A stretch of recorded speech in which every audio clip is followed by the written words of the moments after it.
Joan Walsh goes on, with hindsight, I wish Chair Roberta Lange, chair of the Democratic Party in Nevada, had used her discretion to call for roll call votes on the contested issues. Right.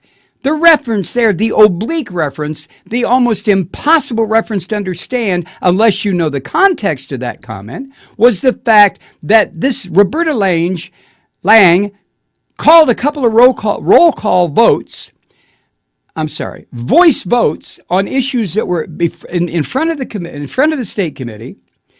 And when there was a chorus of yays and a weak bunch of nays, she said the nays win.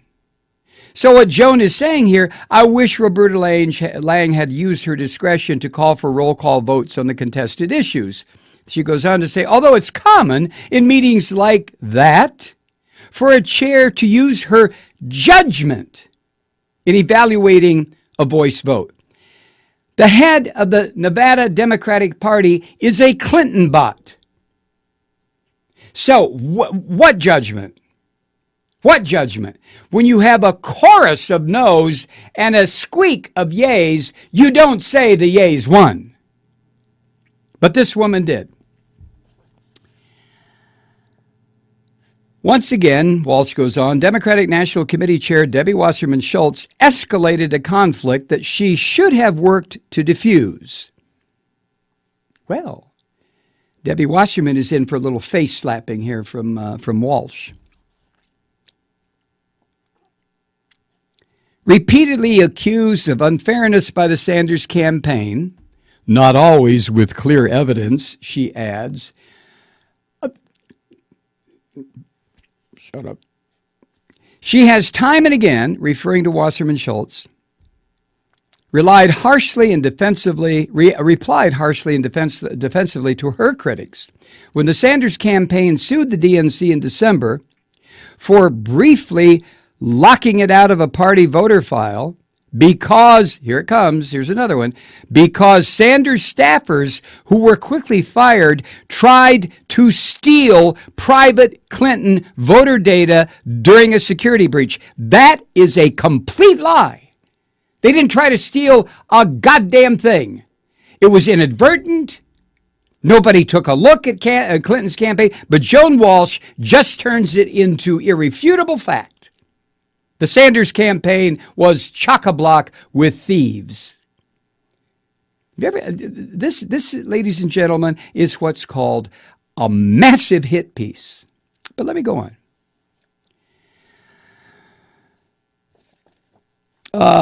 The Nevada conflict is even more incendiary and frankly dangerous to Wasserman's party. More incendiary and dangerous. Dangerous because the Sanders delegates objected to having their delegate status taken from them. That makes them dangerous and incendiary. Wasserman Schultz is not helping her friend Hillary Clinton with her attacks on Sanders. Oh, well, at least Joan acknowledges that. Just the appearance of fairness can go a long way in assuaging worries about fairness. Just the appearance of fairness. Have you ever heard any kind of equivocation like this? This, Joan Walsh, I don't know what, she has become totally captured by Hillary Clinton. Unreal. Then she says, Wasserman Schultz's defiant rebuke to the Sanders campaign has made it worse. We've also seen some real injustice along the way to the nomination. More than 100,000 voters purged in Brooklyn, polling places shut down in Phoenix, but both were the work of local officials. Oh, well, what? What, Joan? That makes it an issue that Sanders supporters shouldn't get infuriated about, right? It was a local issue. 100,000 voters purged, local issue. Polling places locked down, local issue. Jesus Christ.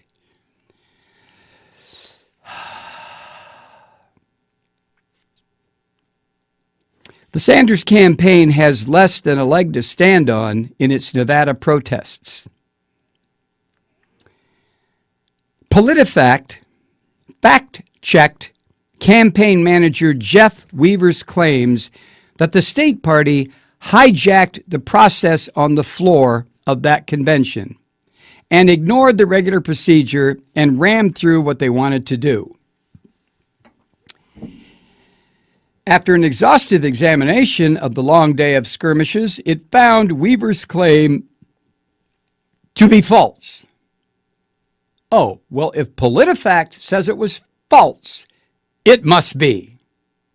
The delegates who were there, who actually had their vote taken from them, they don't count. They don't count. PolitiFact knows.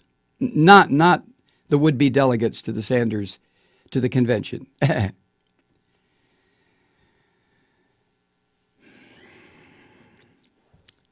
What will be fatal, Joan goes on, what will be fatal to Sanders' future as a mass movement leader, as opposed to the messiah of an angry, heavily white and male cult? Fuck me running. She writes that. What will be fatal to Sanders' future as a mass movement leader, as opposed to the messiah of an angry, heavily white male cult? Kathy, are you a white male? Hello? I don't think so. This is unbelievable. But she goes on. What will be fatal is his continued insistence that his enemy now is not so much the corporate overlords or income inequality or the big banks, but a corrupt Democratic Party, epitomized by Wall Street flunky Hillary Clinton, that has rigged the election to thwart him, as he raged in a tone-deaf speech Tuesday night as cable news was showing the texted death threats to Roberta Lange in the background. Parenthetically, which Sanders did not even mention. Death threats. Give me a fucking break. Death threats. I should have a $10 bill for every death threat I've gotten in 30 years. Jesus Christ, Kathy, we could retire and move to Belize. Death threats? I can't get over that. The messiah of an angry, heavily white male cult.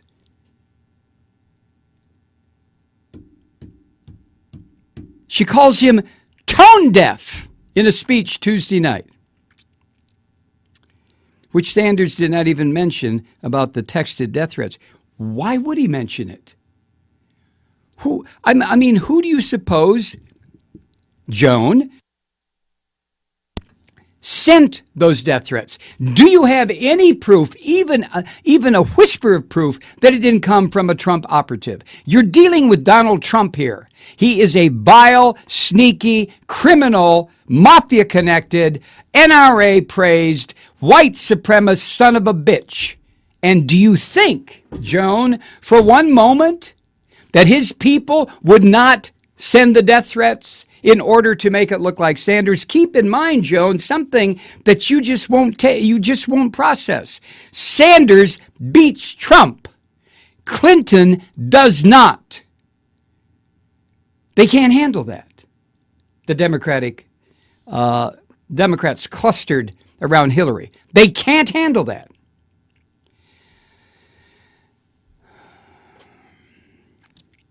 This is the speech that she says was a tone-deaf speech. Here's a quote from it. This is Sanders. The Democratic Party is going to have to make a very, very profound and important decision. It can do the right thing and open its doors and welcome into the party people who are prepared to fight for real economic and social change, he said, as the crowd roared. Oh my God, that's tone-deaf, isn't it? The alternative, he said, is, quote, to choose to retain its status quo structure. He's talking about the Democratic Party. Remain dependent on big money contributions and be a party with limited participation and limited energy, end quote. Is there anything in what I just quoted for you that Sanders said that is not true? No, not a thing. But here's how Joan Walsh sums it up. His attacks on the Democratic Party got even louder cheers than his hits at Clinton. Well, what's surprising about that? Walsh is bitching and whining in this piece about the attacks on Clinton. Sanders is supposed to roll over, play dead, and get the fuck out of the way. But right here, she says, his attacks on the Democratic Party got louder cheers than his hits at Clinton. You know, Joan Walsh ought to put on her big girl girdle and realize Clinton and Sanders are in the middle of a political campaign. Hits?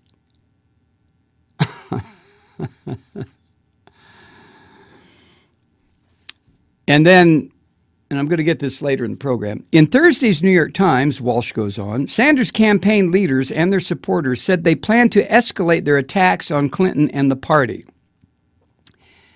Their attacks on Clinton. It's a political campaign. Oh, never mind. Top strategist Tad Devine insisted he's, quote, not thinking about, end quote, whether the attacks will hurt Clinton in her battle against Trump. They will do what they can to run up Sanders' delegate count, especially in California. Well, goddamn son of a bitch, what is he supposed to do?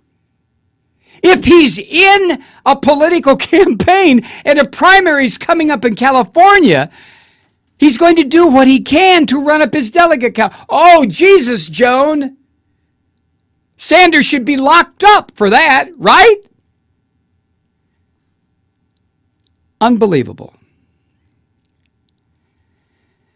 Though Sanders supporter Charlie Pierce wondered why the campaign would make such a ruckus over only a few delegates in Nevada, I'm starting to believe, she writes, that the point wasn't the actual delegates. Oh, really? What was it?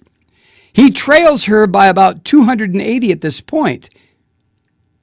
But his real point was creating the appearance of a rigged system.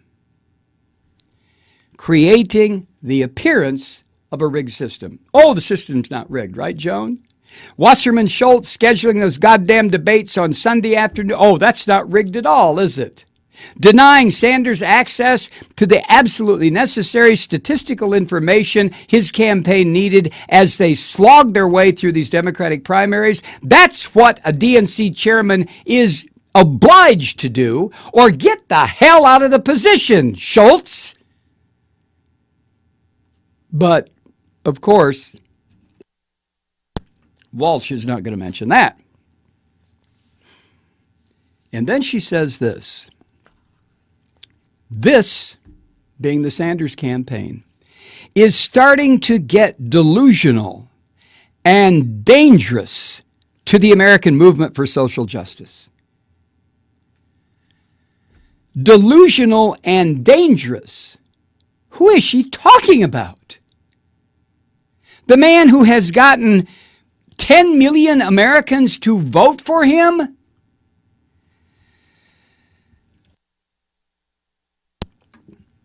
And then there's this. This is a, what's the word currently in vogue? Here's a real reveal. She writes, first of all, I don't accept the presumption of moral and ideological superiority from a coalition that is dominated by white men trying to overturn the will of black, brown, and female voters, or somehow deem it fraudulent. There's a growing element of male entitlement in the Sanders, quote, movement, end quote. Well, Joan, don't hold back. Just come right out and call him a misogynistic, racist son of a bitch, when in fact it's Trump. But Joan Walsh wants you to confuse the two. Apparently, you're supposed to hear Sanders, think Trump. See Sanders, think Trump.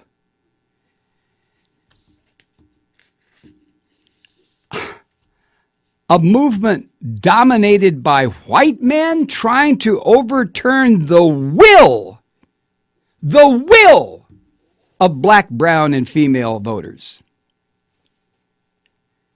And if that doesn't work, she's saying, then Sanders will make sure that we all think the campaign was fraudulent. Son of a bitch. I mean, I can't. Once again, your humble and obedient servant here is just speechless. Here's the last paragraph from Joan Walsh. If you'd told me a year ago that we'd go into Philadelphia with 45% of the delegates committed to a socialist,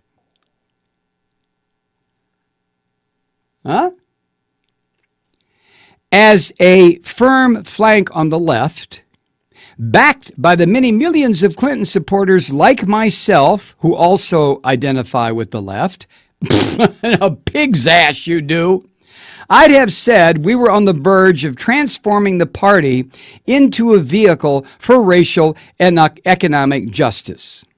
Well, you don't still believe that, Joan? But then she says, now I'm afraid of what's coming. If Sanders wants to destroy the party instead of change it, if he wants to demonize progressives like Barney Frank and Connecticut Governor Malloy, if he wants to turn the first female presidential nominee into a corrupt caricature of herself, how in the fuck can Sanders do that? Hillary Clinton has done that over a 25-year period. And trying to paint her as a cross between Carly Fiorina and Marie Antoinette, then Philadelphia will be a disaster. In other words, Philadelphia may wind up as a contested convention, and God forbid, Bernie Sanders, the head of a white male cult, a socialist, a misogynist, might become the nominee of the Democratic Party.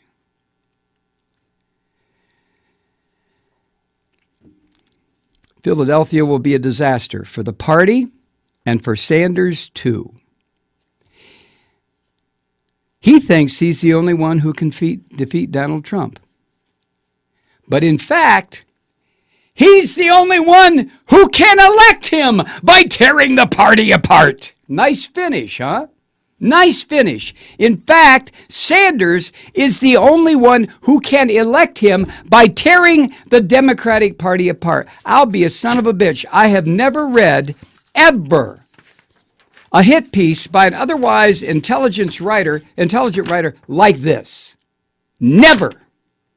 You heard the loaded language. You heard the phrasing. You heard, I didn't realize I'm part of a white male cult, for Christ's sake. Kathy? You are too. So's Molly.